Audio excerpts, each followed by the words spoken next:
The Elves and the Shoemaker, a traditional fairy story by the Ladybird series.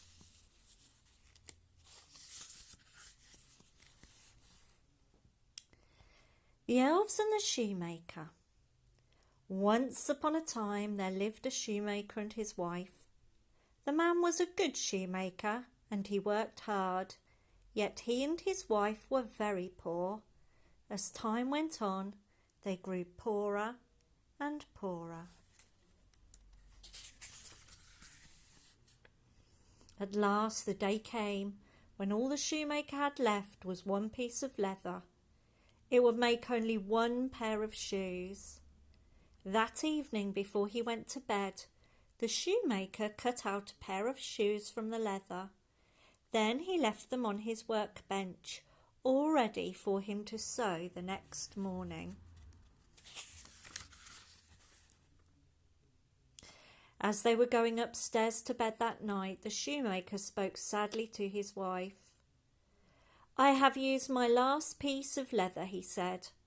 "I have cut out one pair of shoes. Tomorrow I will sew them. When they are sold, I do not know what will become of us."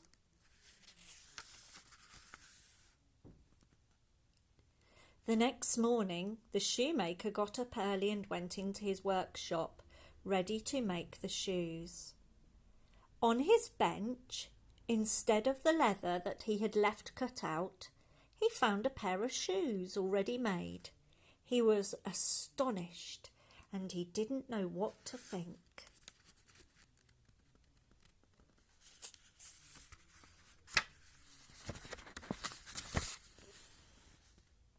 The shoemaker took the shoes in his hands and he looked carefully at them.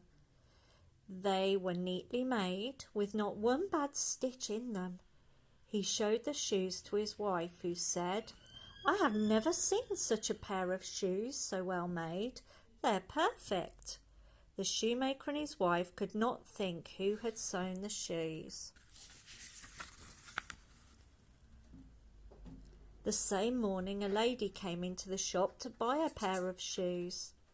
The shoemaker showed her the pair he had found on his bench. She said, "I have never seen such well-made shoes." The lady tried on the shoes and they fitted her perfectly. She was so pleased with them that she paid the shoemaker twice his usual pay. With the money, the shoemaker was able to buy leather for 2 pairs of shoes. And that night, before he went to bed, he cut out 2 pairs of shoes.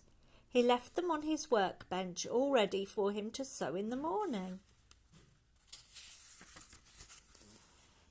But the next morning, the shoemaker got up early and went to his shop to make the shoes. He had no need to do so, though, for on his bench he found the 2 pairs of shoes already made. He took the shoes in his hands and he looked carefully at them. Once more he found that they were neatly made, with not one bad stitch in them. That morning a man came into the shop to buy some shoes. The shoemaker showed him the 2 pairs of shoes he had found on his bench. The man said, "I have never seen such a well-made pair of shoes." He was so pleased with them, he bought both pairs and he paid the shoemaker twice his usual price. With the money, the shoemaker was able to buy leather for 4 more pairs of shoes. And that night, before he went to bed, he cut out the 4 pairs of shoes. He left them on his workbench, all ready for him to sew in the morning. The next morning, the shoemaker got up early and he went into his shop to make the shoes. He had no need to do so, however, because on his bench he found the 4 pairs of shoes already made.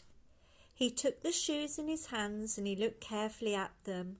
Once more he found that they were neatly made, with not one bad stitch in them.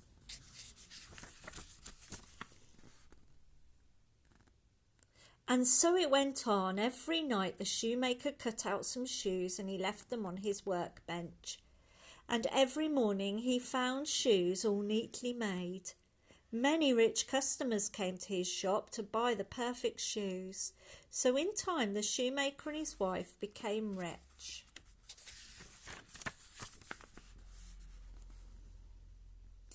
Yet the shoemaker and his wife still had no idea who made the perfect shoes for them.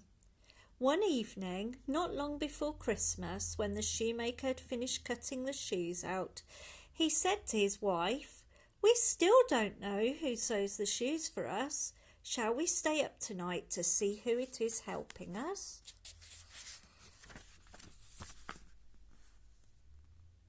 His wife thought that was a really good idea, so she lit a candle and they went into the workshop. They hid themselves in a corner of the room behind some clothes which were hanging there. And then the shoemaker and his wife waited quietly and watched to see what would happen. For a long time, nothing happened. And then, just as the clock struck 12, the door of the workshop opened quietly. In came two tiny little elves, dressed in old clothes, and their feet were bare. They did not see the shoemaker and his wife, who were hiding in the corner watching them.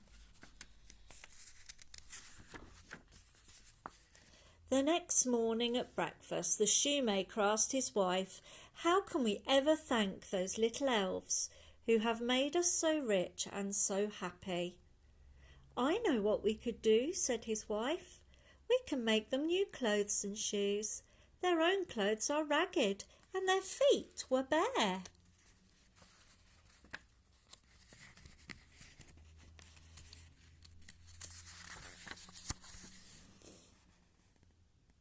During the evenings that followed, the shoemaker and his wife began to make some new clothes for the little elves. The shoemaker chose the softest leather that he could find. He cut out two tiny little pairs of shoes that you could ever imagine.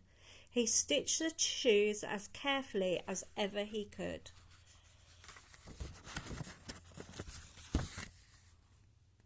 The shoemaker's wife cut out two little white shirts, two small green jackets, two pairs of trousers to match. She sewed them with tiny little stitches. She made two tiny little caps, each had a feather in them. She also knitted two pairs of tiny little stockings.